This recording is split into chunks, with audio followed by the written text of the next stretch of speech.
James Carter had always trusted his instincts. Years of martial arts training had sharpened his senses far beyond the ordinary. Yet nothing unsettled him quite like the strange tension he felt in his home over the past few days. Maria, his new cleaning lady, worked quietly, efficiently, and respectfully, but something in her movements betrayed unease.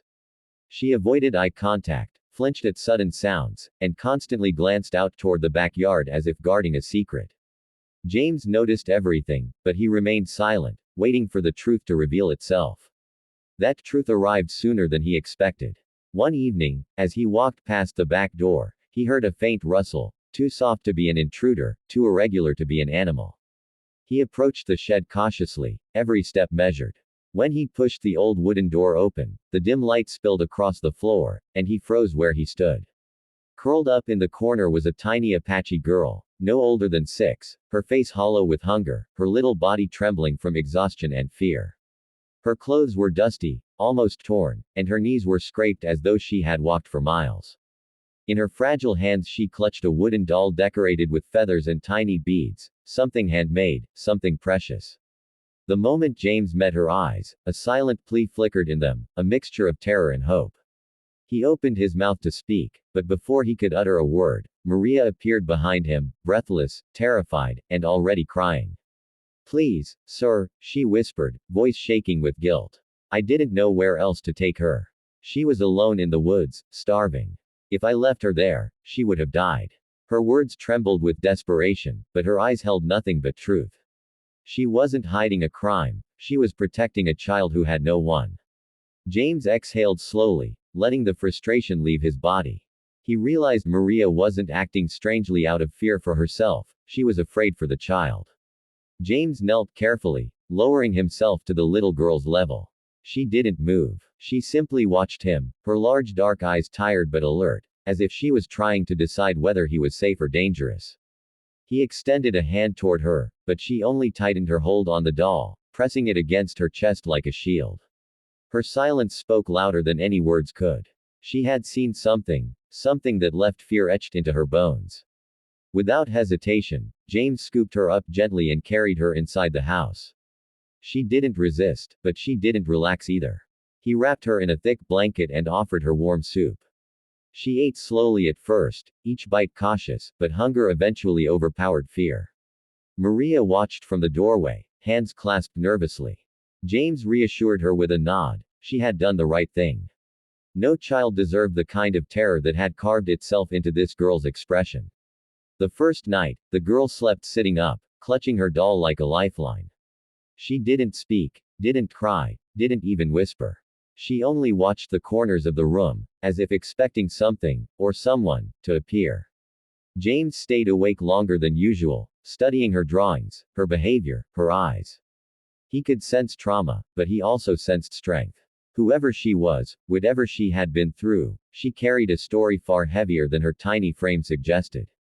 By the second day, a shift began. She remained quiet, but she started exploring the house, touching objects softly as if relearning the world. James placed art supplies on a table, unsure if she would use them. To his surprise, she did. She drew with slow, careful strokes, mountains under a crimson sky, a wolf howling at the moon, and 3 women in long Apache dresses standing in a desert clearing. The details were vivid, emotional, almost haunting.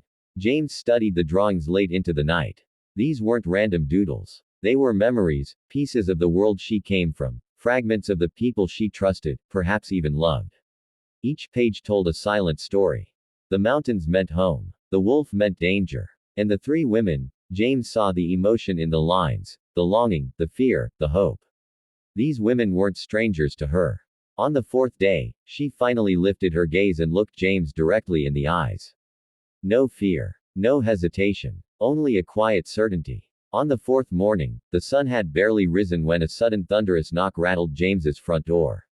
The entire house seemed to vibrate with every strike, each one sharp, hurried, almost desperate. James froze for a moment, sensing something heavy behind the sound. He approached the door slowly, the early Arizona light stretching across the wooden floor beneath his feet. His hand hovered over the doorknob before he finally exhaled and opened it, only to feel his heartbeat stop cold. On his porch stood 3 Apache women, each dressed in flowing traditional fabrics that danced with the desert breeze. Their faces told a story before any words did, deep exhaustion carved into their features, fear trembling behind their eyes, and something raw, powerful, and urgent lying beneath. The eldest among them stepped forward, her silver-streaked hair pulled back, her voice barely holding steady as she spoke. "We are looking for a missing child," she said softly, but the pain in her tone echoed far louder than the knock had. James felt a chill glide down his spine. Behind him, from the dim hallway, he heard the soft shuffle of tiny feet. The little Apache girl peeked out timidly, half hidden behind the wall, her small hands wrapped tightly around her wooden doll. The moment the women saw her, all 3 gasped at once, as if the air had been knocked out of them. Their eyes widened, shimmering immediately with tears that spilled freely down their cheeks. Relief, heartbreak, and overwhelming gratitude collided in a single instant. For a moment, nobody moved. Nobody spoke. The desert wind was the only sound, carrying the weight of 4 days of fear, searching, and sleepless nights. Then the oldest woman slowly brought her trembling hand to her lips, whispering words in her native language. She stepped forward as if afraid the child would vanish if she blinked. "My God, our little star," she murmured. The other 2 women covered their faces, crying silently, unable to contain the emotion that had been building for days. The child hesitated, clutching her doll even tighter. Her gaze flicked between the women and James, unsure whether to stay or run forward. She took a tiny step, then stopped, fear still lingering in her small frame. James understood, whatever had separated her from these women had left scars far deeper than hunger. This wasn't just a reunion. It was the reopening of a wound she had been carrying in silence. The eldest woman knelt slowly, arms open but not reaching, giving the child room to choose. James watched the moment unfold, realizing he was witnessing something sacred. The girl finally stepped forward, then another step, and then, suddenly, she ran into the arms of the kneeling woman. The woman held her tightly, her shoulders shaking as she kissed the child's head again and again, whispering broken thanks and prayers. The 2 younger women circled them, touching the girl gently, making sure she was real, safe, alive. James felt something move in his chest, an ache he didn't know he was capable of feeling for someone he'd known only 4 days. After a long moment, the eldest woman stood, still holding the girl's hand, and approached James. Her eyes glistened with tears, but there was a depth in them, a history, a weight, a reverence. "Sir," she began, but emotion choked her voice. She tried again, steadier this time, "Thank you for saving our sacred one." Her hand brushed the child's shoulder as she continued, "You don't understand how important she is, to us, to our people, to our traditions." Each word carried a gravity James couldn't decipher yet. James felt questions flood his mind. Sacred one. Important how? What had happened to her? Why had she been alone in the woods? But the woman's expression told him this wasn't the moment for questions. This was a moment for acknowledgement, for understanding that something larger than himself had entered his life. He nodded silently, offering the respectful stillness the moment demanded. But the woman wasn't finished. She stepped closer, lowering her voice, her tone heavy with truth. "This is not the end," she whispered.